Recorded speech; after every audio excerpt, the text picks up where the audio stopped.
If you're listening to this podcast, chances are you care deeply about shaping a better food system, one that works not just for today, but for generations to come.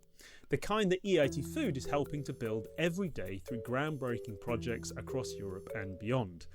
And so for today's show, we're talking to one of our own brilliant people to take a closer look at some of the great work going on across the agri-food community and the people who are helping to deliver a better food future. So today I'm joined by Glindys Virginia Luciano, the International and Strategic Relations Project Manager at agri-food. So her role is central to making sure agri-food's multi-stakeholder approach isn't just talk, and is reflected in the voices driving our funded projects, the coalitions we lead at major global forums, and the success stories emerging from our missions.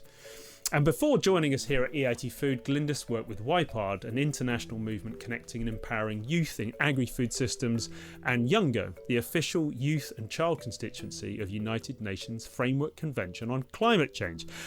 And to top it all off, she's just been named as one of the top agri-food pioneers to watch by the World Food Prize Foundation. Congratulations, Glindys, and welcome back to the show.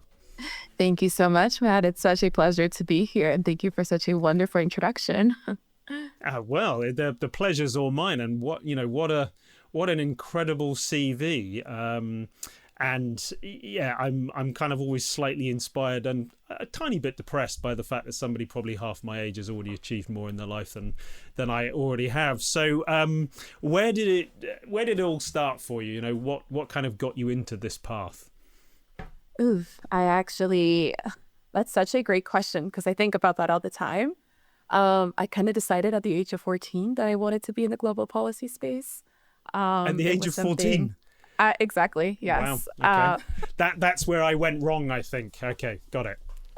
No, I just kind of knew that that's what I wanted to do. I was always interested in people, in culture, in how we interact with each other. And it wasn't until I entered university, I went to Connecticut College, and there I realized I had a passion for food. I didn't realize what the importance of food when it comes to politics, but also obviously to culture, and how it shapes everything we do, really. It's so fundamental. And so that's kind of where it all started. Obviously, when you're that young, you don't really know where it's going to take you in terms of like your path, what's going to happen. I studied anthropology with a focus on food. And when I finished, I knew that I wanted to continue on the path. Again, wasn't really sure where exactly I was going to land. But then I started working for different NGOs. I went to Slovenia, worked at an amazing NGO there, then started canvassing for Amnesty International. Once I finished, worked at an immigration law firm. Everything I've done has always been very people-centered. I knew that I wanted to be of service, not to just my community, but also internationally as well. And ultimately, I decided to complete a master's in agricultural development. And I started to do research there, focused on agricultural production systems in Southern African countries. And then I entered the Young Professionals for Agricultural Development. So it's really been a career that's just spanned over across a decade already. And yeah, I feel grateful to have been able to carve out a space that's not very straightforward, because it's not. Saying I'm going to be involved in agricultural development is not a very straightforward path, let's say. And I, of course, got my, my introduction to the UN system actually at 18 years old. Already at 19 years old, started to become involved in the youth space already at that age, and officially was employed to be able to do it when I was at YPARD, which you mentioned, the Young Professionals for Agricultural Development. And last time I was here, I talked a bit about that, so I do recommend for you guys to hear a bit more of the work that was done there. And then I entered agri-food, where have had the pleasure to continue that work, but more on the side of intergenerational, multi-stakeholder partnerships, still engaged in the global policy process, particularly through the UNFCCC COP, and really happy to be here and to talk a bit about what exactly that means and how the work that we do at the organization can, in some ways, be elevated at the global stage. Amazing. Wow, what an amazing career that you've had so far, and I literally can't wait to see where you go next. It's I mean, for I always struggled, to know what I wanted to do, and I didn't even find that out until my kind of late 20s, early 30s. So to have that kind of vision of kind of where you wanted to go at 14 is remarkable, really. I mean, I'd love to get into the people-centered part and the EIT food activities piece, but before we do, one thing that obviously we said in the top of the show, so you've been named as one of the top agri-food pioneers to watch by the World Food Prize Foundation. And just for our listeners out there, what's the World Food Prize Foundation, and how do you get nominated for something like this? Oh, that's a great question. So you probably heard of the Nobel Prize, right? There's the Peace Prize, of course. So the World Food Prize, it's really the equivalent of that, and the foundation itself is really there to be able to support agriculture, to really create a foundation that's focused on elevating agricultural research, agricultural development, and I mean, this cohort, this is something, I'm on the second one that I've been named to be part of the second one. And it's really been an honor to be nominated to be part of this. If you take a look at the list, you see amazing people from across all age groups that have dedicated their lives to agriculture, to food systems in general. And it's really a pleasure to know that the work that I've been done has been recognized. My understanding is to be nominated for something like this is someone actually has to nominate you, has to vouch for you in some ways for the work that you've done. So this is not something you apply for, but rather you are nominated for. And so I was very surprised to receive the email.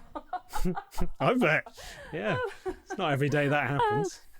No, and in fact, it was so interesting because I received the email as I was coming back from the June climate meetings in Bonn, Germany. I land, I check my email, and I see that I've been tapped, and so it's just a pleasure to know that the work that I've done that is recognized. I mean, we don't work in this space to necessarily be recognized for the work that we do, but it's definitely a nice indication to know that somehow it is important and it is advancing agriculture development, and that it is relevant, right? That's always the question that we have, especially when we work in these kind of spaces. And is the work that I'm doing relevant? Is it actually necessary? And so it definitely was a very great surprise for that to happen. Wow, amazing. I mean, congratulations again. And yeah, I kind of feel like I'm talking to like food system royalty. It's kind of nice. So yeah, congrats. I mean, you spoke about kind of the relevancy and, delivering impact. And I guess this is a nice segue into the stuff that you do for EIT Food. And it's really nice for me to talk to one of our own for a change, to unearth all that great work. So just for our listeners, and hopefully for the people who listen a lot, you know this already, but so for some context, EIT Food is a very much mission-driven organization. So it's not just about talking the talk, but it's very much about delivering impact. And we have like 3 missions, and they're to guide and shape our activities as we tackle like critical environmental, health and resilience challenges facing the food system. So Glindys, I'd really like to talk to you about how your work kind of spans those missions. And maybe we can start with, I mean, it's a big one, but they all are. So net zero food system.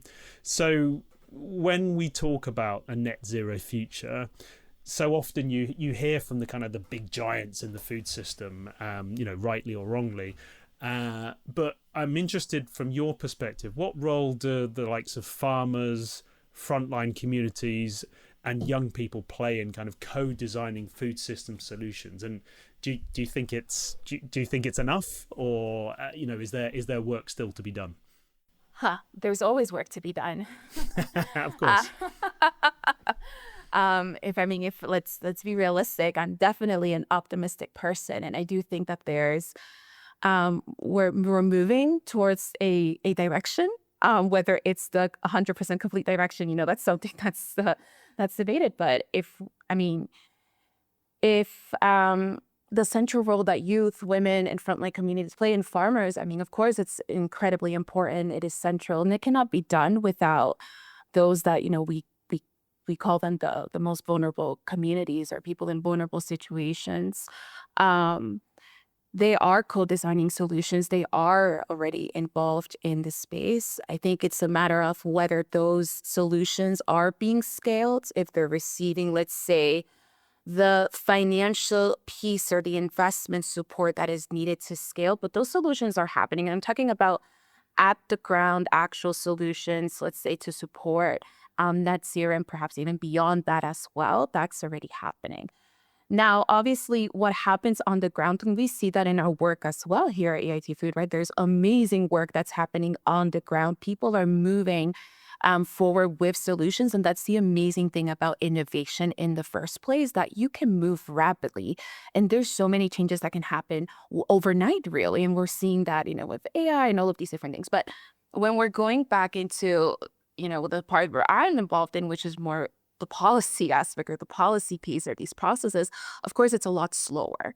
And so co-design there for policies are a little bit different. It's a multi-stakeholder approach. And just as women, farmers, and youth are important, I will also say private sector is just as important, right? We do need, and of course, decision makers in terms of government as well. We need everyone involved in order to make the progress that we need to see, because one group alone is not going to be able to do that. And so that is the reason why the work obviously takes a bit longer. Having dialogues and having conversations and knowing what's the right, let's say, where we can all find compromise takes time. And so I know that oftentimes we say, well, there's not enough that's being done. This is true, but it's not because people are not acting on it. It takes a bit longer. And of course, again, this is why I do think that we need to continue to support work on the ground. We need to support, let's say, startups and young people in startups, because oftentimes they talk about youth and women as if they're in a different category. But if you see in the startup movements or like in on the ground engagements, a lot of them are youth and women. They're just also entrepreneurs, right? And there are these cutting identities, right? So again, if we continue to support in, let's say, that investment piece, I think obviously the co-designing of solutions goes beyond just inclusion, but actually mainstreaming. And I think that that's what we need more of, essentially. Okay, great. Thank you for that. I mean, you mentioned that there's challenge with scaling, that there's slowness in policy. I mean, are these the kind of the main problems that the barriers that these sorts of people and communities face, or and can you see a way through that? I think there are a couple of, let's say, we talk a lot about challenges, and it's definitely not my favorite part to talk about because I feel that we have to move beyond that. But let's just name a couple of that, right? In terms of the challenge aspects.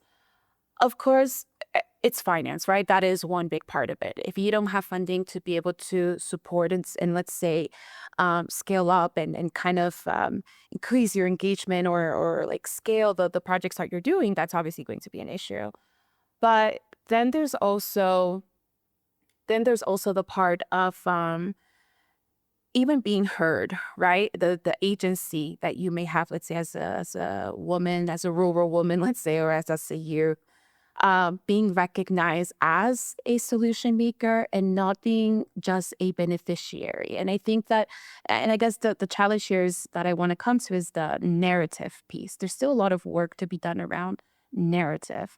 Are we actually looking at the current, the next generation, and at women and at farmers as solution makers? Or are we just seeing them as beneficiaries, let's say, of that finance, of those policies that are being created, rather than as actual partners in being able to mobilize those resources that are needed, or partners in the design of those policies that are going to affect them as well? I think that's perhaps still the biggest challenge, I would say, aside from the investments and aside from the recognition, is the narrative. And I think that if we continue to work on the narrative piece, and I will say, I feel like at EIT Food, we are doing that. We are changing the narrative. We are working via our programs that support women, on our programs that support young professionals, in changing that narrative of we're not beneficiaries of programs. We're not just people that are waiting for someone to help us out, but rather we are already taking the lead and we're taking the charge. Got it. And it's interesting you mention about having their voice heard, but somehow just being the beneficiary. Because actually, I was going to ask you a question. Do you feel that it's fine to have people have their voices heard, but then maybe these sorts of people and communities don't then become like the beneficiaries of the solutions? But actually, you're kind of saying it's the reverse, that actually the real challenge is first of all making sure they have a seat at the table, and I guess therefore that the solution that is then delivered benefits them in the right way. Is that right? Well, I'm saying that I think we've done a lot to clarify. We've done a lot to actually get a seat at the table. And that's the work that's being done, especially in the past decade. Young people, women, if you go to a lot of these global policy forums, you're going to see a lot of young people, and you're going to see farmers, and you're going to see the existence of different groups. But the issue is, how do we actually view them? So it's more of, are you just seeing them as the ones that you're helping out, or rather are they actually your partners in trying to find a solution? And what I'm saying is the challenge is around them not necessarily having a seat at the table, because I feel like there's been a lot of work done in that piece, but rather now that they have a seat at the table, are they really consider partners just as, let's say, the company that's sitting next to you or the government maker, the decision maker that's sitting next to you? I think that's that power dynamic and that narrative aspect. It's still something that needs to be worked out.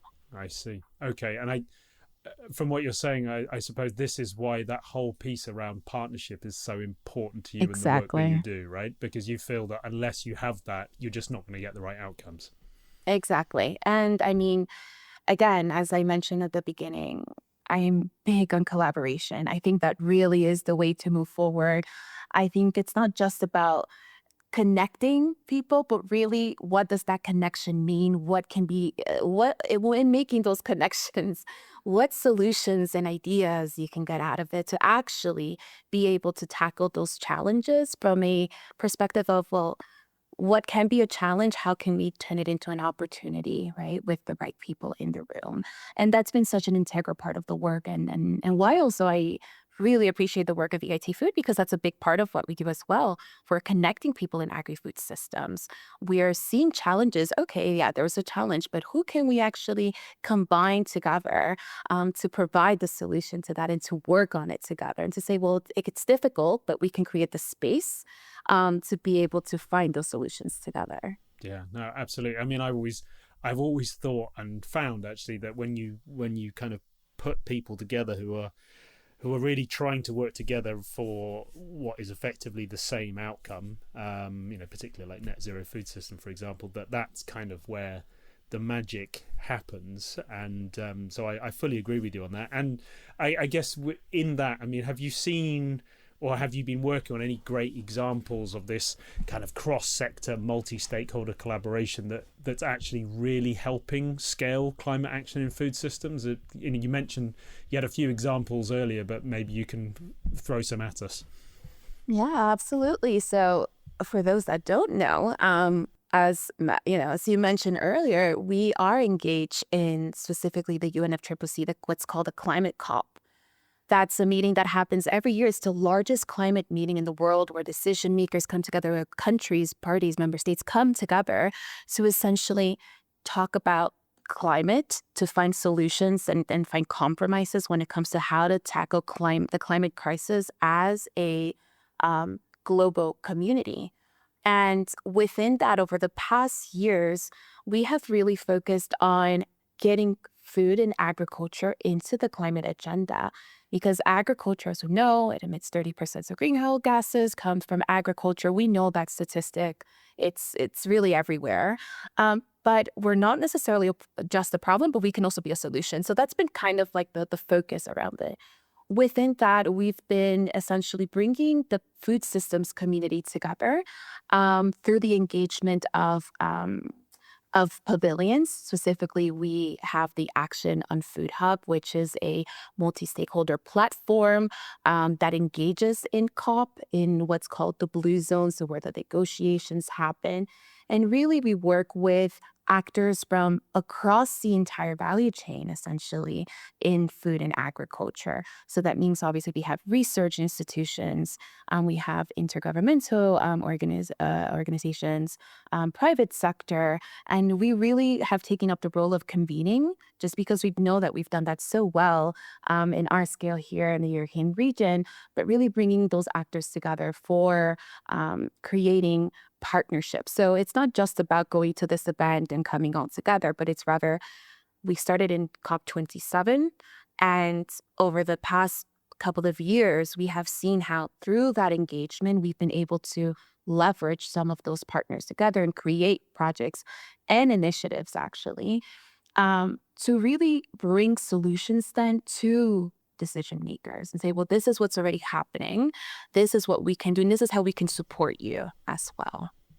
Thank you, Glyn. And, I'm also really glad you brought up COP and something I wanted to talk to you about. And I kind of think this helps us transition a little bit, from the kind of the net zero food systems. And now it starts to blend more into that kind of the next mission, which is also on resilient food system, sort of building the right structures and systems and processes in place to ensure that the food system can actually cope with all the various different shocks that are coming at us. With regards COP specifically, you're obviously deep in this, and you obviously have a real great respect for what's being done there. But do you, with COP30, for example, coming up in Brazil, do you think the global summits like this are delivering enough action on climate change, on resilient food systems? Particularly in the space that we work in, because often for people who don't attend these things, you hear a few lines about what's going on in COP, but it's never quite clear whether it's actually leading to something. Do you feel that it is really important? I do think that it is important for the reason that you don't get, it's really the main opportunity of the year to be able to kind of come together as a global community and discuss such an important topic of our times on how to be able to tackle that. Now, we can also be critical of the process. A lot of people are scared sometimes to be critical, and criticism is what actually allows us to improve. Obviously, have we delivered on what has to be done? Well, no, there's 30 COPs now. We're going to the 30th COP.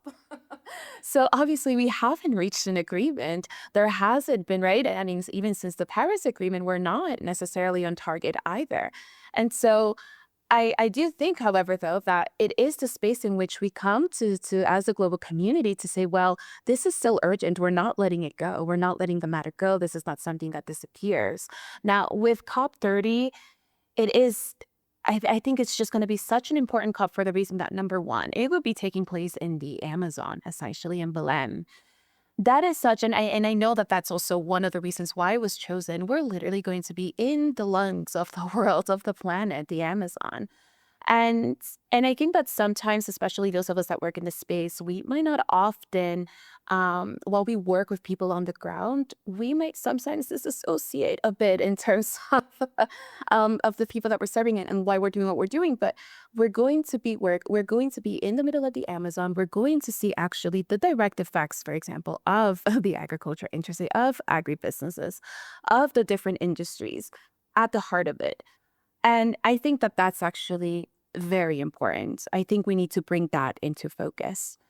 The climate crisis is not something that's happening far away. In Brazil alone, there was a flood last year. We're seeing, there's a tsunami alert at the moment in Hawaii. Every year in Europe, these summers are just scorching. I'm based in Rome, and it's just heat wave after heat wave. Wildfires, these are not things that are just happening just because. These are direct responses of a man-made problem, really, that we've all contributed to. And so, of course, you can be critical of the process, and in fact, we should be, because we should be doing more. But this is also why it's important to show up as well. We cannot afford to sit out on major discussions around climate, on biodiversity, on desertification. If you notice, I'm not just mentioning the climate COP, but next year, we're ramping up for 3 COPs once again for the Rio conventions. we don't have the luxury to just say this is not important, right? Again, policy processes are one thing, but when you enter these spaces, you also realize how much is actually happening at national levels and that countries are actually, in fact, willing. It's just a bit trickier when you're putting, right, 193 member states to work together. That is tricky, but it doesn't mean that as the international community, you cannot go ahead and move things forward without necessarily reaching a global agreement. Mm. Yeah, absolutely. I mean, yeah, wise words. It's sobering in many ways, and the things that the shocks that you're pulling out are absolutely, yeah, in front of all of us. And I suppose it's great that at least the likes of COP is there to make sure that the whole world sees it. And I mean, one of the things that I particularly have always liked about COP, and it seems to be a great platform for highlighting the voice of those kind of often underrepresented voices on that global stage. And I guess particularly with this being in Brazil, how do you think that those often marginalized voices, so youth, women, indigenous people, like you say, smallholders, how can they be like systematically included in shaping food policy? Something I know that you're particularly skilled at, but not just from a climate perspective, but if we're talking about like resilient food systems, from both a fairness, accessibility, and adaptability to change piece, how can that work, or do you think it works? That's quite interesting. Such a great question because that's something that obviously we discuss often. When I think about it from a more, let's say, global perspective, there are these things. So right now we're waiting on what's called a national determined contribution. So NDCs, these are almost like pledges that country makes. And the community has worked very hard in trying to get, let's say, food systems involved in that, like healthy diets, sustainable food production systems. To what extent that has happened? Well, I mean, some countries have included them. The ones that have come out already, we're waiting for the second for the rest of the countries to share these NDCs. I believe it's by October we can expect them. But I do know that, let's say, the women's constituency, farmers as well, and the youth constituencies have worked very hard and also to make sure that countries are including women, youth, and women, youth, and small scale farmers into these national deterrent contributions, as well as a central pillar of being able to reach the transformation that's needed. Now, at local level, how these can be mainstream. There are examples of countries that, for example, have platforms in which they invite, let's say, farmers and women and youth to be able to contribute to the policies that are being developed, or let's say to projects that are being worked on to also be carried out by them. And that has proven in some ways to work very well. Now, there's still work to be done, but I do think that the only reason why it's been so difficult, it's again because we have separated these identities. So if you look at farmers, you have a lot of young farmers. If you look at private sector, you do have a lot of right young and youth and women, and farmers themselves are also businesses in private sector as well. So I do think that it's a matter of sometimes we focus a lot on the identities. That is important, but I think that we also need to see that sometimes policies are talking about, let's say, more cross-sectoral identities where you have youth and women and, let's say, small-scale farmers that are benefiting. It's just maybe not written that way, and I think that that's maybe the piece of work that still needs to be done. But how it's done, I mean, you invite them to the conversations that are being had. You develop these platforms where they can actually contribute. If there's a piece of policy or legislation that's going to be proposed, there are platforms where you can share these with these groups, for example, to get their inputs. It's actually a matter of being intentional. And I think that that's the part that we also need to emphasize. Whatever we wish to do, it has to be intentional. And the work that you're doing at EIT Food, particularly around this space, is that the intentional piece that you're talking about? Absolutely. I mean, it's quite easy to just say, okay, let's focus on those that already have things. You could easily just say, okay, let's just work with these 2 or 3 players because we know that they can bring the funding to the table and things can get done. But as you're doing that, right, because again, we've talked about that, and now knowing, the developments that are happening across this sector of international cooperation and international development, that we have been hit hard financially due to changes in the geopolitical climate, needing the support of those champions that have the funding and the ability to invest, it's very relevant. But at the same time, we cannot forget to continue the work on being intentional and bringing everyone to the table, because they do bring perspectives that do make us more resilient. And I guess that's the point that we cannot forget.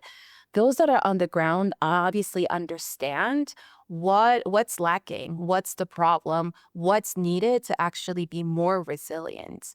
Resilience obviously comes from being able to identify all the different critical shock points that we have, who's actually going to suffer from that, and then how can we actually create some kind of safety net and mitigation process as well, to be able to be more resilient.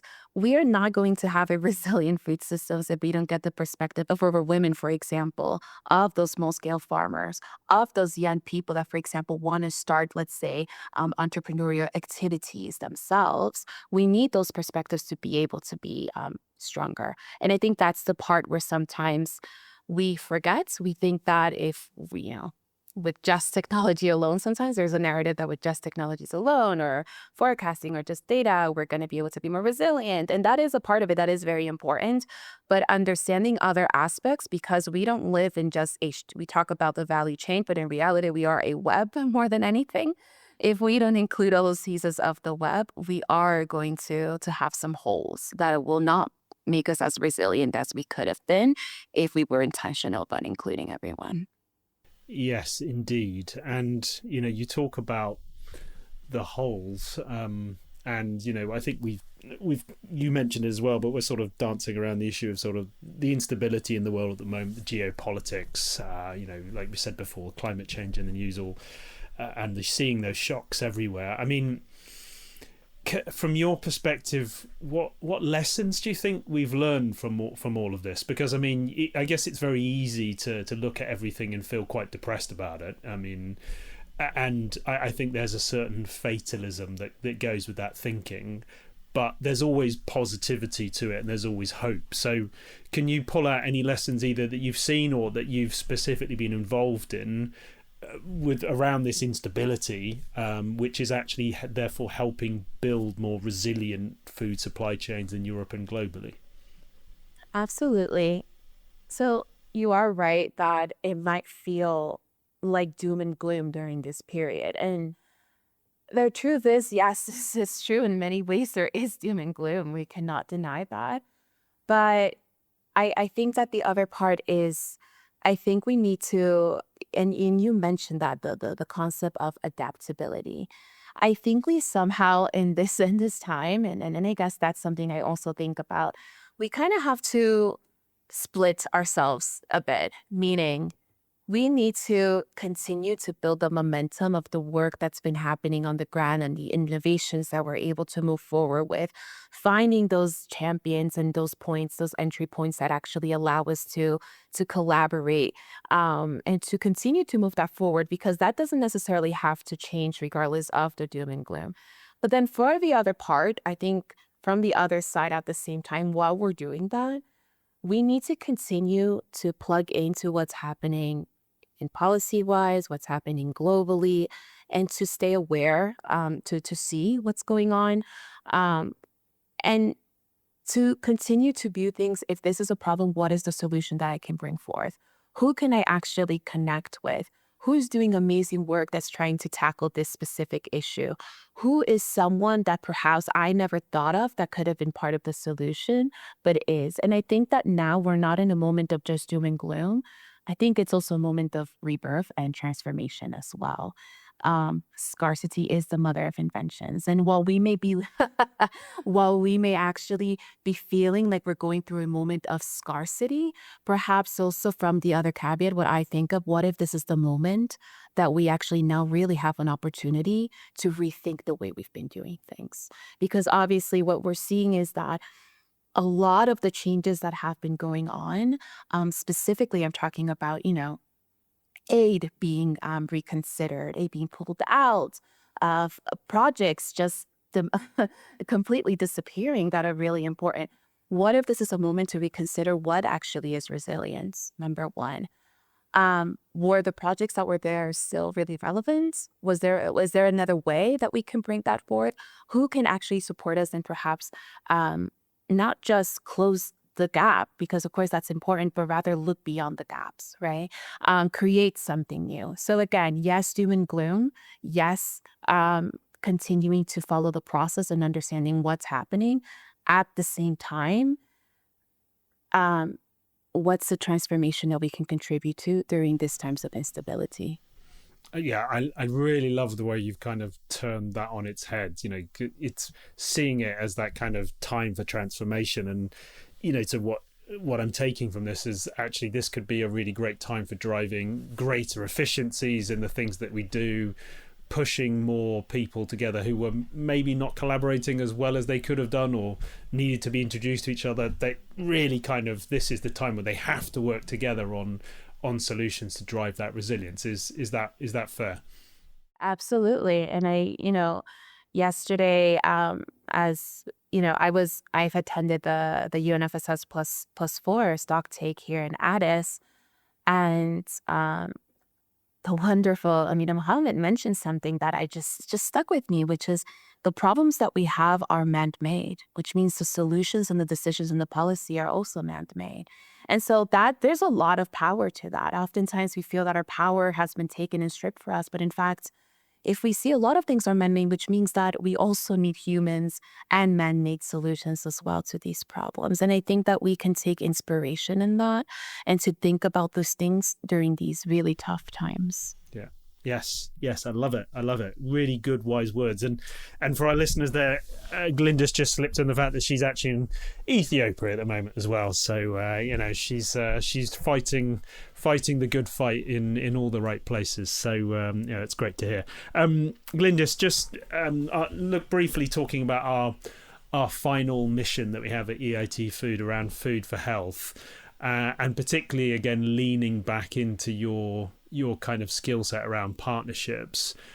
Why do you think in this space partnerships are so important in helping driving a shift towards healthier eating habits? Is it the same as the others in terms of just great collaboration, or is there something specific around healthy food choices that makes this particularly interesting? That's quite interesting. So interestingly enough, we also work with a lot of partners that are super focused on sustainable, healthy diets, on nutrition. And I mean, I always find that to be quite interesting because that is very much also connected to behavioral change. And and and while of course, let's say from a policy aspect, there's a lot that can be done. I think a big piece around that will always be awareness, on awareness of what is healthy, on what is culturally appropriate as well. There's a lot of discussions around that. And what can actually be done to help ensure that foods remain affordable. And that's a big piece around it too.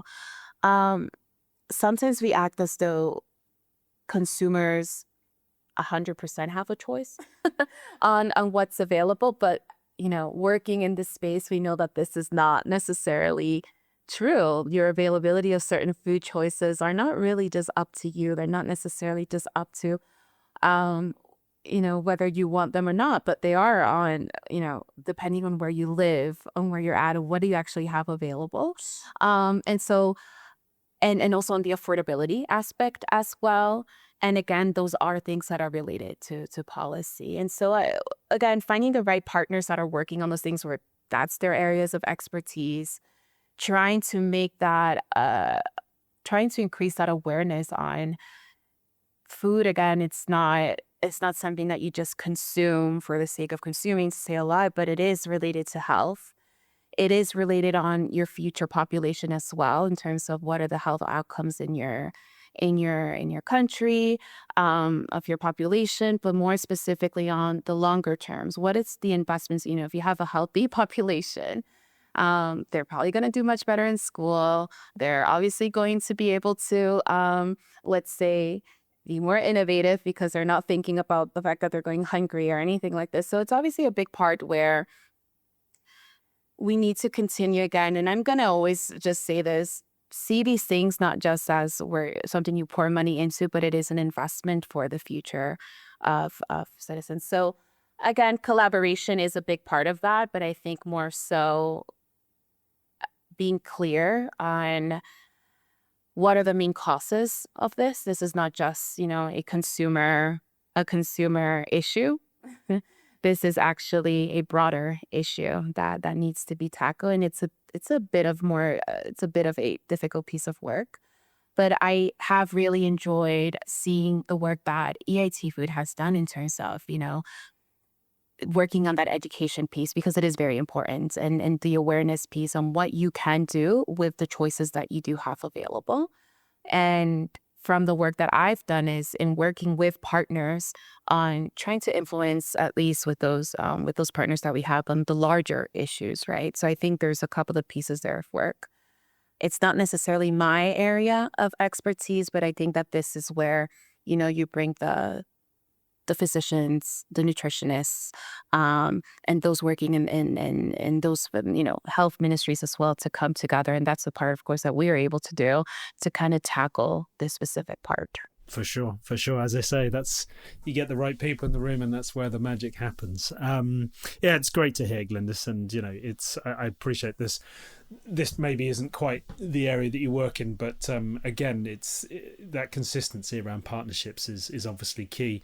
And Glindys, looking forwards, what's next for you, if I can ask? What's your plan? I mean, looking at your CV, you're probably going to be sort of emperor of the world at some point. So, what's the next step in that pathway? So what's next? That's a great question. I think that if there's one thing I can learn, and also as part of the lessons, is that this is all very much a learning process. There's always so much to learn from people, from the new research that comes out, from the new trends that emerge. And so what's next is just to continue to work on this, especially during these times. As I mentioned, I think that this is really a period where all of us that work in this space really have to lock in, really have to be intentional in our contributions, not to get deterred by all the noise that's happening, but rather to continue to focus, to continue to be mission oriented. And again, I'm very grateful that I also get to contribute and to be part of this with an organization that is also mission oriented. And so that won't change. So what will happen next is I will continue to do what I've been doing. All right. Well, that's great to hear. And, for anyone out there who's kind of been inspired by your journey, from having that clarity, let's say at 14, I mean, any advice that you'd give to somebody aspiring to get into this space? What would you say? Where do you start? If I would have gotten the advice that I wish I would have gotten, if I would have had an older version of me at that time. You'd have started at 7. I would have started at 7, no. I would just say, learn as much as possible about the topic that you're interested in. Learn about the challenges. Learn about what have been the solutions that have been proposed. Continue to follow processes that you're interested in, and stay focused. I think that's what it is. I think sometimes, and I see that a lot, when we see that things don't work out within a year, within 2, we start to lose a bit of confidence. Don't lose confidence in the area and the thing and the purpose that and you feel that you were meant to deliver. So stay on track, and there will be people rooting for you. And then more concretely, join networks, join professional networks, join volunteer in the areas that you're interested in. There is so much to do in this space. There will be a lot to do still. And so it's not something, especially now, I know there's so many young people that are so nervous about walking into the space of wanting to do this career path, and then realizing, all these changes that have been happening. There's still room. There's a lot of room for everyone to come in. There's always the need for new ways of thinking, for new ways of doing things. And so stay on track, stay focused, and always feel free to connect with others that are interested in the same things as you. Love it. Love it. Thank you, Glindys. And yeah, I think that the message around there's always space for more passionate people is a really good one. And I think also what you're saying effectively is, and it's kind of one of the expressions that I hear a lot is, overnight successes take years to build, right? It's Absolutely. you've got to do the hard work and you've got to put it in, but you've got to stay the course, because that's when the successes mount. So yes, thank you for that. Glindys, this has been a joy, a pleasure to talk to you, and I'm glad that we've finally managed to get this in, and congratulations again on your nomination. And as I said, I can't wait to see what you do next, so please do make sure that you come back on the show in the next few years and let me know how it's going being the emperor. I'll take you up on that, Matt. And I thank you so much really for the space. I know I'm part of EIT Food, but thank you for the space. I'm very grateful for it and very humbled by all of your kind compliments. And I'll see you in a few years. You certainly will. Well, hopefully before, given we work in the same organisation. But yes, Exactly. You'll see us soon on the show as well. Glindys, thanks once again, and thank you to everyone else out there who's been tuning into this week's episode. This has been the Food Fight podcast. If you'd like to find out more, then check out the EIT Food website at www.eitfood.eu, and please join the conversation via the hashtag EIT Food Fight on our LinkedIn channel at EIT Food. And of course, if you haven't already, please hit the follow button so you never miss an episode. Thanks everyone. Speak to you soon.